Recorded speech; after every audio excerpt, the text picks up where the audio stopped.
What advice have you given the vice president about how to win? Be herself. Look, she is smart as hell. As vice president, there wasn't a single thing that I did that she couldn't do. And so I was able to delegate her responsibility. She has the energy, she has the intelligence, she has the grit, she has the stamina, and she has the guts to do the right thing. And looking holistically at the connection between that and housing, and looking holistically at the incentives we in the federal government can create for local and state governments to actually engage in planning in a holistic manner that includes prioritizing affordable housing for working people. Imagine if you got paid $1 for every time you said it. All right, that was Kamala Harris in her first solo cable news interview. Joining us now is Kellyanne Conway. The New York Times headline was this: 3 takeaways from Kamala Harris's interview on MSNBC. The subtitle: in her first one-on-one cable TV interview since becoming the nominee, the vice president repeatedly dodged direct questions and stuck firmly on message. And she did so holistically. Kellyanne? Yes, Sesame Street word of the day. We've heard a couple from her, and look, this is the problem for her campaign at this moment, as I see it, Dana and Bill. On the one hand, she needs to get more specific and granular on these pablum and promises that she's made. And on the other hand, every time she tries to fill in the blanks, it gets worse for her. People have less confidence in her competence that she can actually do what she's saying she can do.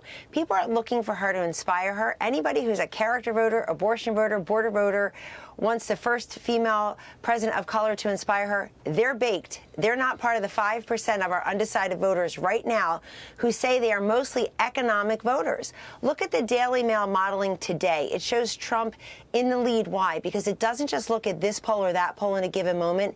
It pulls together past election results, the undercounting of the Trump voter in 2016 and 2020, and it overlays it with economic indicators. And let's face it, we voters always have one big question. Do you want to stay the course and have 4 more, or do you want to make a change? So both of these candidates, Trump and Harris, are saying they're the change maker. She's clearly the incumbent, and she's stuck, on the one hand, trying to distance herself from the Biden-Harris lack of accomplishments, and on the other hand, every time she tries to seem like she represents change and something new, she fails. And I say that word advisedly. She fails to fill in the blanks. Look at what happened this week. Donald Trump had a great manufacturing speech in Georgia. He was very specific and grounded. He spoke for an hour and a half straight.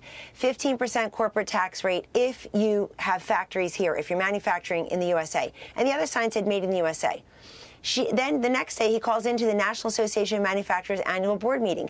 Medium, small, and large businesses. That's a $3 trillion industry in our country. These are people who want recalibrated reciprocal trade deals. They want the Tax Cut and Jobs Act back. Why is this important? Because she's out there saying, I want billionaires to pay their fair share. She sounds a little bit like Trump on taxes, a lot like Bernie Sanders, and without the charm of either one. I think she's stuck with these 5% undecided saying, what do you offer me? And here's the irony. Incumbents usually say, give me 4 more of the same. She's saying make a change. And every time she says make a change, the economic voters are thinking Trump. Tomorrow she goes to the border. All right, so think about these 2 issues now. Economy, immigration, and then you got border security as 2A. Is she going to wax more poetic down at the border? I do not know. Yesterday was a huge day for her campaign. She had the economic speech in Pittsburgh that I think that the air went out of the balloon during that thing. And then the interview with Stephanie Ruhle last night, and just watching some of the other cable networks here earlier today on CNN and MSNBC, there was some of this played back, but not a lot. And I don't know why that is, Kellyanne. Because they're hiding her. She's hiding, not Biden in the basement. She's hiding right in front of us in a hermetically sealed package, in part because of the mainstream media protecting her and trying to stop Trump, and in part because she just doesn't have it. In this business, you either have it or you don't, and she doesn't.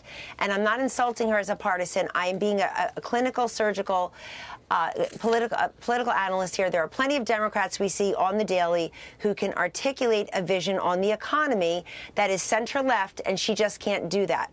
And part of it is she has spent 3.5 years not just not doing this, but not doing her job. Folks, I look at her schedule every day. And until recently, it's been very, very thin. A lot of weekends in LA that we've paid for. Stopping off in Nevada because it's a, quote, swing state with 6 electoral votes. A lot not on her public schedule. How many times I have seen it says the vice president has nothing on her official schedule today. How is this possible? And so if you're not using that muscle memory for 3.5 years, if you're not doing the work as the number 2, when it's time for you to become number 1, she's racing the clock and she's trying to run it out. I also know the Democrats have so much money, they don't know what to do, how to spend it. And I think they're going to overplay their hand, too. We already know where she stands on abortion. We already know she was the border czar and failed. We already know she can't do it on the economy. And I think every time Biden's out there saying she's been great, she's been my partner, she's done a great job on the border where they have an over 60% disapproval rating. She's done a great deal with Israel, over 60% disapproval rating. She's done a great deal in economy, over 60% disapproval rating for Biden-Harris. He's reminding everybody she's already here. So if you don't like what's going on now in your life, ladies and gentlemen, you can't go for 4 more. This is not rocket science. This is binary choice. She says all the time, and my last point, they make this mistake, whether it's the other cable stations, Kamala Harris, all of her allies and adjuncts. They cannot physiologically finish a sentence, answer a question without saying Trump, Trump, Trump 50 times. If people say, you know what, I like the Trump economy. I was doing better. Let's get that back. I don't have to marry him, have coffee with him, like him, have him as my friend. I just need him to do the job he did before. Noted. Holistically noted. Kellyanne, thank you for that. We got a lot of breaking news. We're going to get to that. Thank you for your analysis. And we'll see what she says at the border tomorrow, if indeed that trip takes place, which we anticipate it will. Borders are. Thank you. Okay.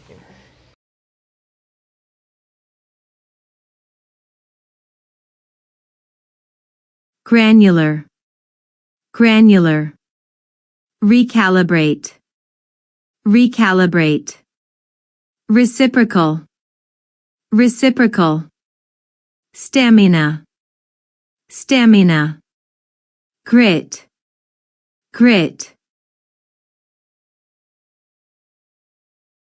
Holistically at the connection between that and housing, and looking holistically at the incentives we in the federal government can create for local and state governments to actually engage in planning in a holistic manner that includes prioritizing affordable housing for working people. Well, if you are hardworking, if you have the dreams and the ambitions and the aspirations of what I believe you do, we have ambition, we have aspirations, we have dreams. Come from the middle class. Look, my mother raised my sister and me. She worked hard. I was raised as a middle-class kid. I grew up a middle-class kid. I grew up a middle-class kid.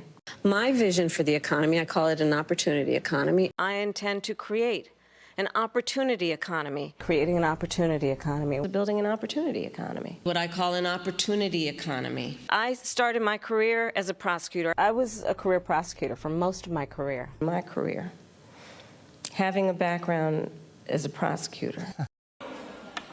Because this started, and I love this story, as a young prosecutor.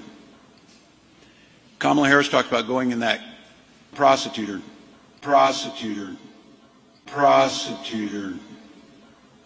We can't afford